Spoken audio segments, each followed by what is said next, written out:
Hello guys, what is up? I am the FF121 and welcome back to Flash Fridays, where I give you guys a blast from the past with games from the Flash, as I continue the Let's Play of Zuma Deluxe for the PC, and of course, the Gauntlet Showcase.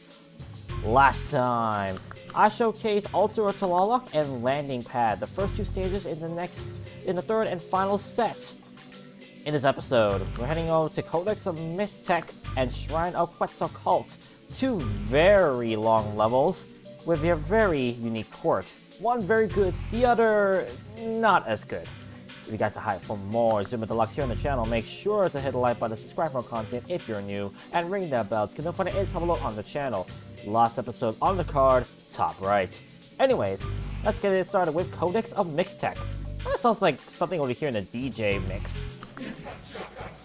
As you can see, that the level takes up a lot of space on the screen, and for good reason, because this level is chock full of opportunities, but also danger spots. You might notice the danger spots are mostly on the corners, as per usual, as I get a very lucky 5 combo to start.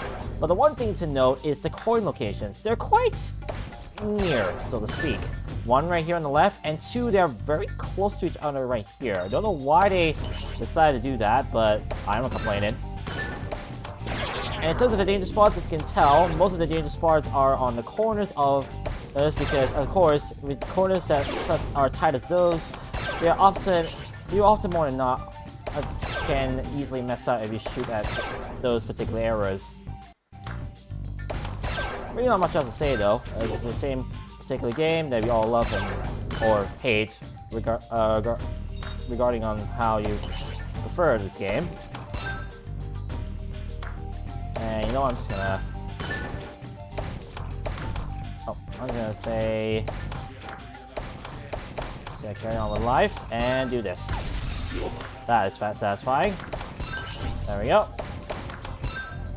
Now as you can probably tell from the beginning part of the level, gap shots, lucrative. You can pretty much take advantage of gap shots whenever you wanna with this level, just because of how easy it is to just aim at the behind after you shoot where you want to go. So example like that. Like this. Or, I was trying for that one. I was fishing with that one. Oh, and that one too, but you know what I mean. Like, gap shots here are so easy to grab, especially when you have an accuracy ball. Accuracy ball can really help with those gap shots, even not you don't have as good a reflexes as me. It is possible at least go for gap shots whenever you get the accuracy ball. I blanked out very heavily just then. Now, one thing to know about this level as well, besides the gap shot opportunities, is what happens at the end of the level, because as you can probably tell from the design of the level, it's very possible for you to, well, get stuck with, well, the closer part of the level, of the chain of balls, and it makes it even harder to, well, attack those at the back. The good news, however, is the fact that, since most of the level is straight, you don't have to worry too much about having to aim perfectly, so to speak.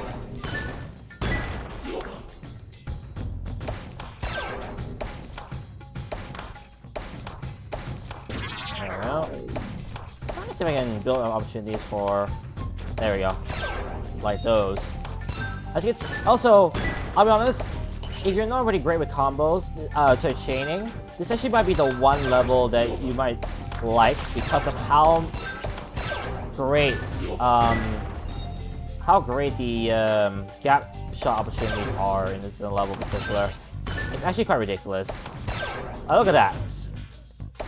Smaller chain with gap bonus equals a ton of points to capitalize on, which is why I quite like this level in particular. Now, funny thing I realized when I was researching more on this game, I remember there was one episode I mentioned I probably should have done a stat check on how points is required in order to, like, you know, access the next level. Here's the problem. You might notice that after every level that I clear, or every speed level that I clear in particular, I actually get a point bonus.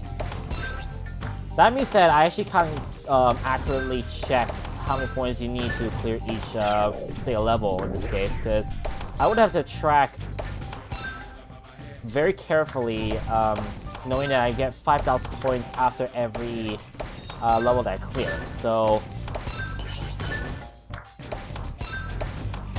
therefore, that it might be more of a hassle for me to try and even track that.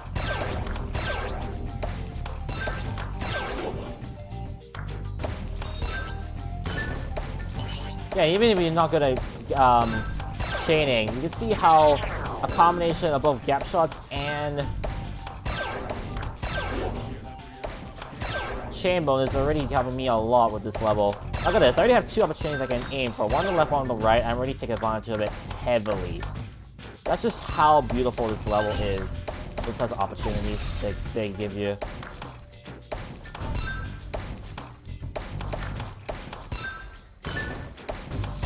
See? It's quite ridiculous. Like, I guarantee you one thing right now. My gap bonus, number once I finish this level is gonna be a lot higher than the previous levels that I've done. It's just that ridiculous.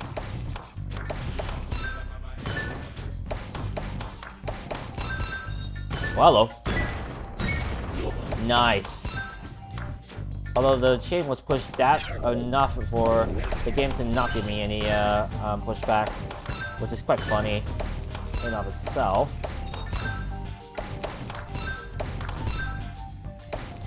Oh!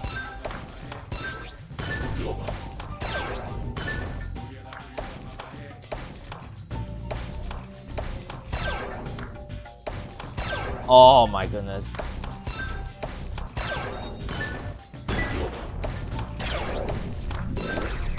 Ah!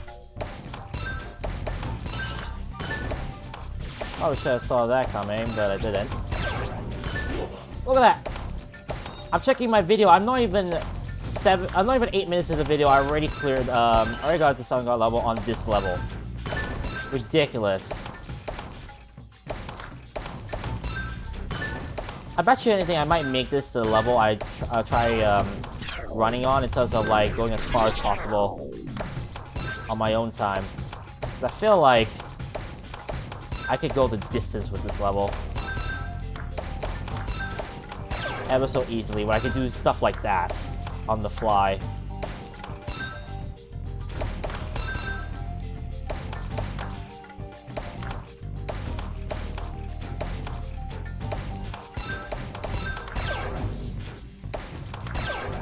I love gap shots.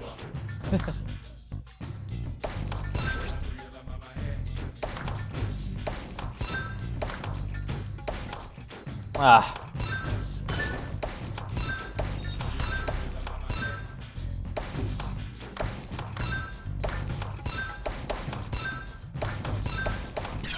Nice.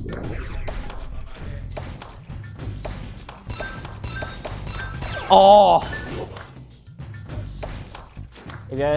If you have as good as reflexes, if not better, this level is fun.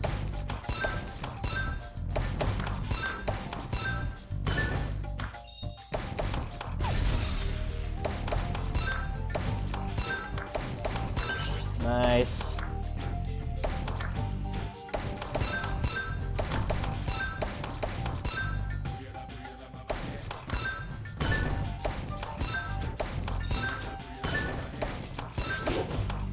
Oh.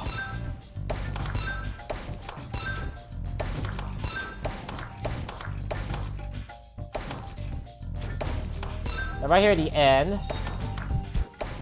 now it's a bit risky. You can see that there's another opportunity for me to get gap shots right here as well, even if the chain gets ever closer. And there's also a double gap shot bonus right there, opportunity right there, if you can capitalize it, although it can be quite rare at times. But if you can aim for it, it's worth being greedy.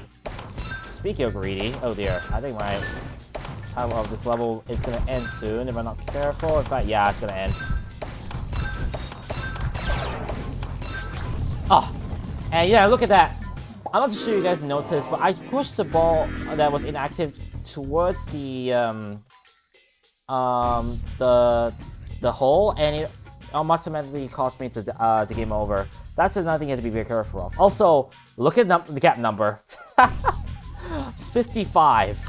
Yeah, this level is fun. As I said, I might actually use this as my as a level that I want to grind levels on to see how far I can go. Anyways, on to the next level, Shrine of Quetzalcoatl. Now, as much as the first level I showcased was fun, this one can be extremely annoying. And as you can probably tell from the level design, there's a very big reason why. Because there's so many blockades all around, it can be a bit of a stress test for you to remember where you should not fire and where you can fire. To the point where sometimes you're just pulling your hair, trying to remember, okay, I cannot aim here, instead I should aim there, etc, etc. So, here's a list of all the danger spots I've pointed out. Now, of course, you might notice I put a danger zone very close to the end. That might seem like a duh, but when you try to aim for stuff, maybe you're chaining around here, it's so easy to accidentally aim for balls that are actually around here and actually kill yourself in the process, which is why I notify that as a danger zone no matter regardless.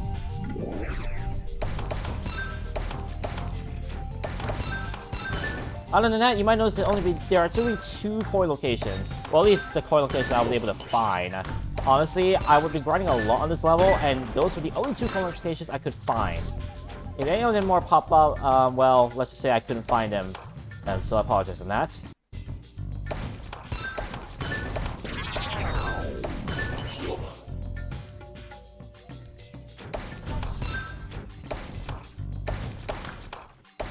Now, another thing to note is the fact that because you might be playing this level, sorry, not say playing this level, you might be pushing the chain back a lot early game. It can be quite annoying when you're not able to aim for, well, spots that you usually would aim for, like for example this whole horizontal over here, just because the chain rarely would go there at the early stages of the survival mode. So yeah, this is one of those levels which is like a bit of a mental grind, if anything.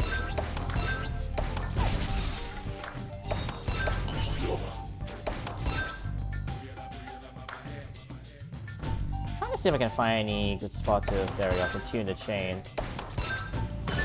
Oh, the game giving me red is really not helping. Nice.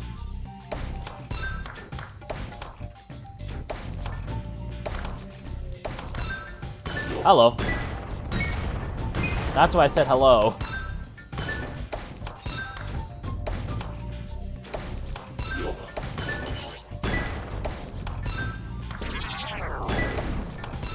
Well, that's why you call pushing the chain all the way back.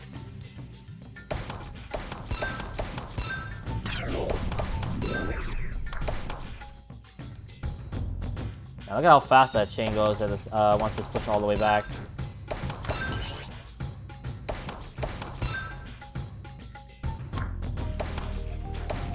I'm actually gonna build up some easy to get chains because I want to try and build up.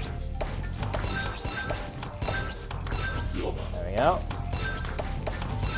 Oh, that was slightly risky, but I'm glad that it worked out.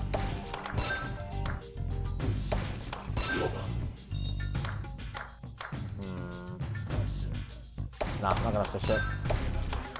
And good I didn't because another purple came out. Ah.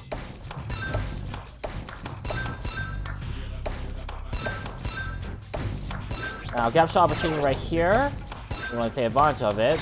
Although you can see that it's quite possible to do that since that is another location of a coin. So, definitely worthwhile to try and aim for that if you can.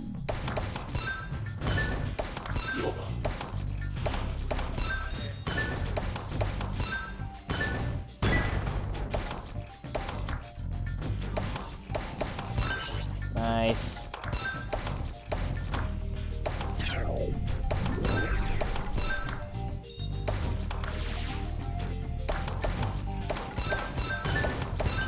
Nice.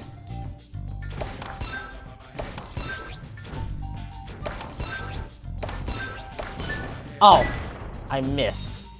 Go. I got that chain continuing, and nope, I aimed one completely off target.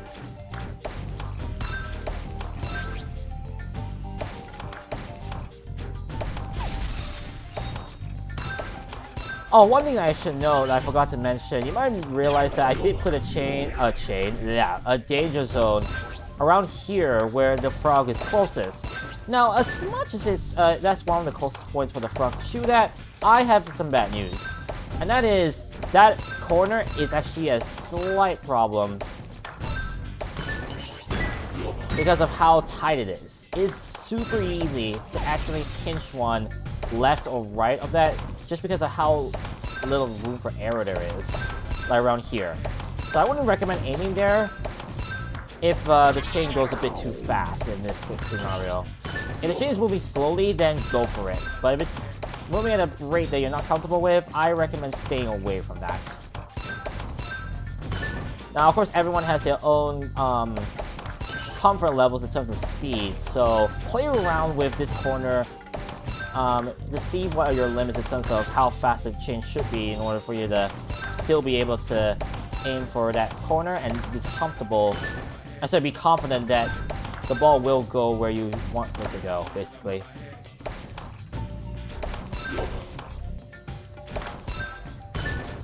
Definitely thought,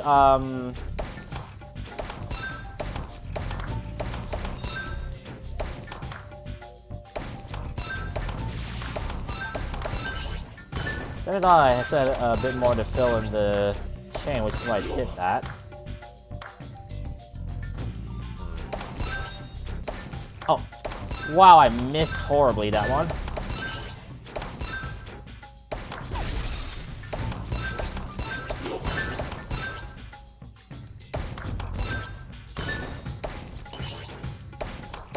There we go, Sun got level the world already, which is nice. And I missed that one at the end, that's fun. You see?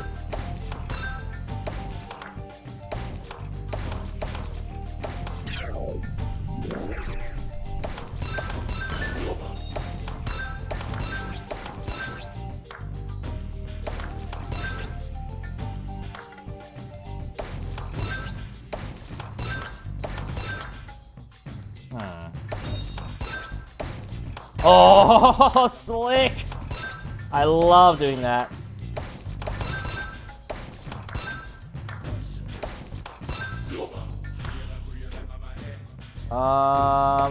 I probably should have fished a bit more. Drat. Oh well.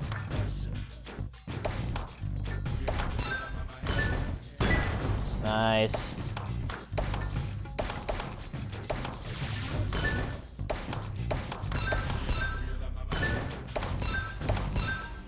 Hang on. Nice.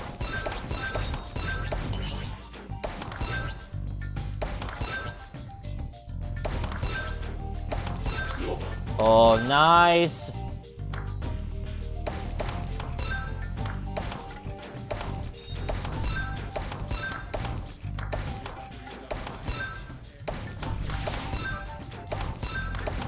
Nice.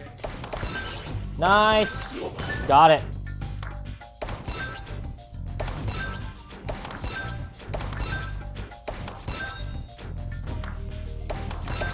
Got it. Woo! That is satisfying. And how many times do I have to say it? Chains are broken! Don't think I can stress that any more honestly in this game. It's so fun to abuse it.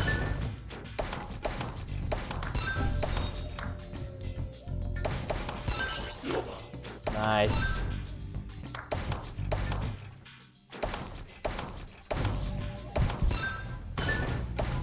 I got opportunity right there, but it's a bit risky on it.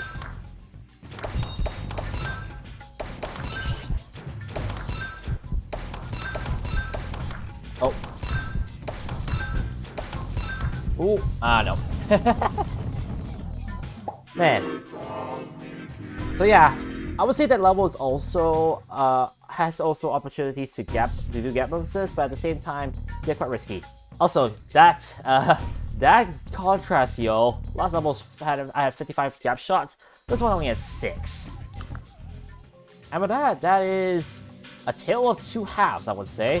Codex and Mixtec with all the opportunities to win, and then Shrine of Quetzalcoatl with a lot of opportunities to frustrate. Next time on Zuma Deluxe, the Gauntlet Showcase, we take a look at the final double skull level in the game, Mirror Serpent, and then Sunstone.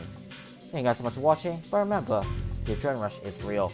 This is the Epinephrine 121 signing out. I'll catch you guys on episode 14 on my playthrough of Zuma Deluxe. Peace!